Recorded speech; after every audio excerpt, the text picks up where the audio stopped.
So my name is Rio Kellman. I'm an apprentice solicitor at Renshaw Derrick, and I'm currently completing a level 7 solicitor's apprenticeship.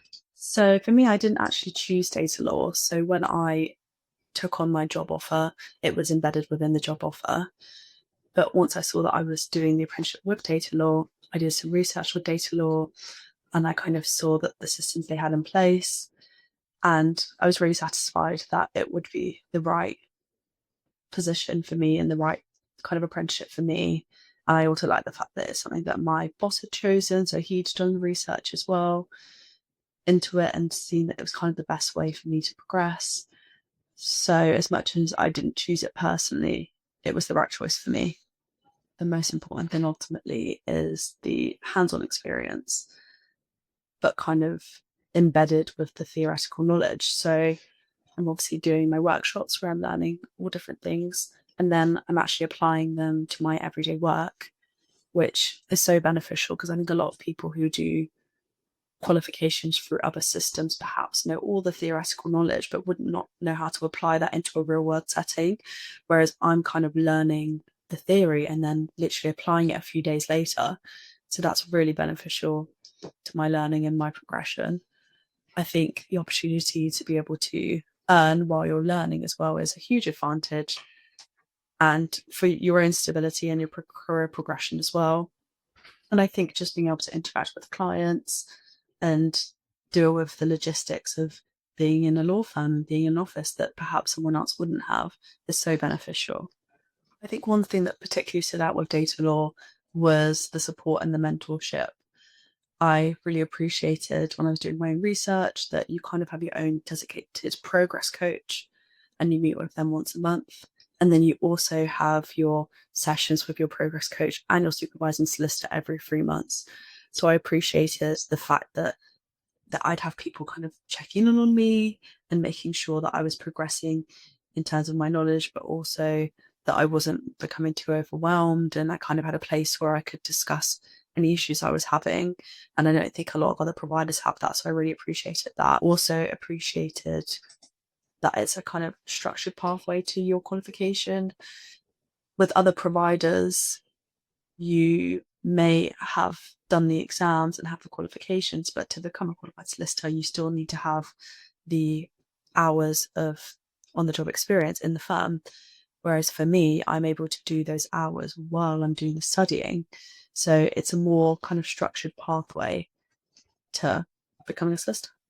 To be honest with you, it has been difficult, but it has been rewarding. I think, as I said, with the mentorship that data law do offer, if I am ever feeling overwhelmed, I have people that I can speak to, and equally, my supervising solicitor and my progress coach liaise with each other, so they kind of understand what I'm doing and if I'm doing too much. I think the data law are very good at prioritizing people's mental health and knowing if people are overwhelmed with work. So as much as it's overwhelming, it was always going to be overwhelming. Being a solicitor, it's a very important job, and it was never going to be an easy pathway to having that qualification. But I think data law have kind of made it as kind of easy and enjoyable as it can be. I would definitely recommend this apprenticeship to other aspiring solicitors. I think the learning that you have while on the job is just invaluable, and you would never have that through any other system. I think it's a way that you can become a solicitor while earning, which again is so good for stability, career progression. It also means that you can do it at any age because you're still being able to earn money while you're doing it. I think a lot of the time people think, I don't know, they imagine students to be younger people because people with families simply can't just study. They need to be able to support themselves. So this is a great system where you're able to earn money and also progress in your career.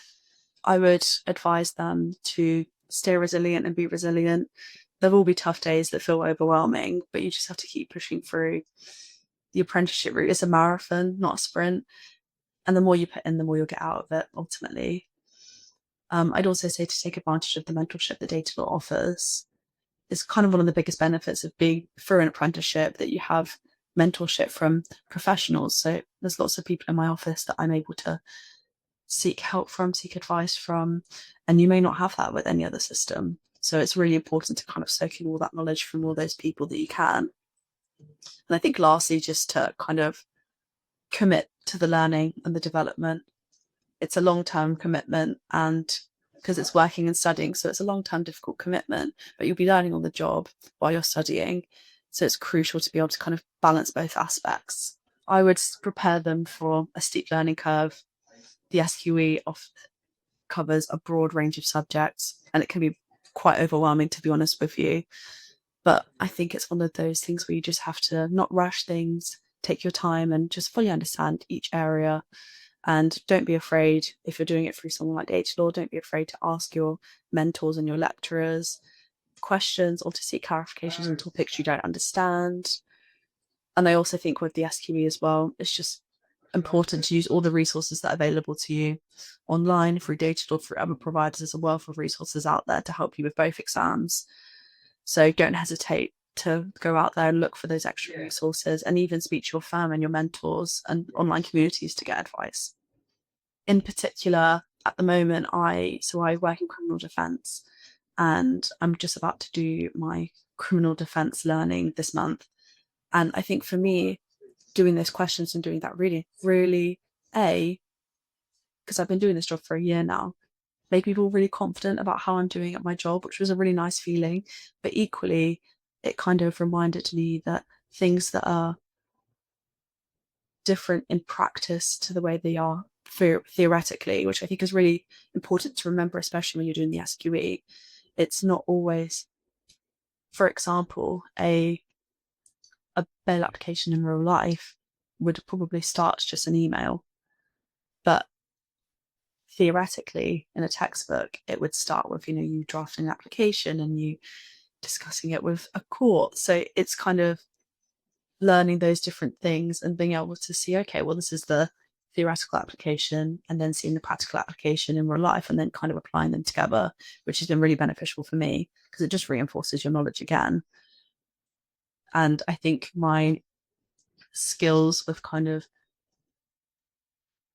having a breadth of knowledge has been really helpful. I think there's times, as with all areas of law, where you kind of do have to know a little bit about contracts for criminal law. You do have to know a little bit about each area. And because of the apprenticeship, I've obviously got a much more in-depth knowledge of that now. So when these things do come up in my current job, I have much more understanding. So for me, I will be sitting SQE1 in January 2026.